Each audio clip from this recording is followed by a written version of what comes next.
गर्मी में 10 एसी में सोने वाला ससुराल। बाप रे, इतनी कड़कड़ाती ठंड में तो मैं मर ही जाऊंगी। बस अब बहुत हो गया, मुझसे और ठंड बर्दाश्त नहीं होगी। मुझे कुछ भी करना होगा और घर वालों से बात करनी होगी। आखिर कब तक ऐसे गर्मी में भी सर्दी का एहसास लेती रहूंगी।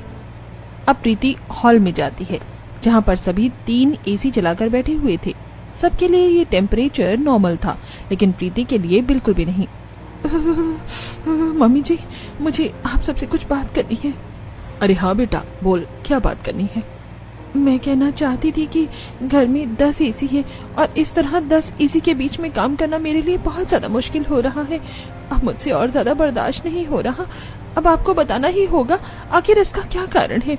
आखिर हम घर में इतने सारे एसी एक साथ क्यों चलाते हैं?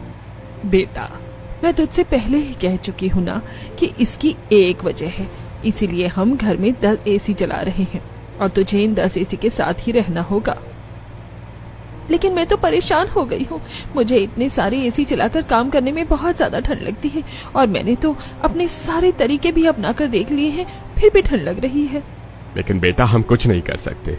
अब हम एसी बंद कर देंगे तो हमें गर्मी भी तो लगेगी ना। इतनी गर्मी है तो एसी तो चलाना ही होगा। आखिर ऐसा क्या कारण है जिसकी वजह से प्रीति के ससुराल वाले अपने घर में 10 एसी चला रहे हैं और प्रीति के पूछने के बाद भी वो उसे कुछ बता नहीं रहे हैं? सब कुछ जानने के लिए चलिए चलते हैं कहानी में कुछ समय पीछे। प्रीति सुबह उठती है और रोहन को भी ऑफिस जाने के लिए उठाती है। चलिए अब जल्दी से उठ जाइए वरना ऑफिस के लिए लेट हो जाएगा। अरे मुझे थोड़ी देर और सोने दो ना। वैसे ही मैंने आज आपको 10 मिनट लेट उठाया है, चलिए जल्दी उठ जाइए। इतना कहकर प्रीति वहां से चली जाती है और उसके बाद खुद पहले जाकर तैयार हो जाती है।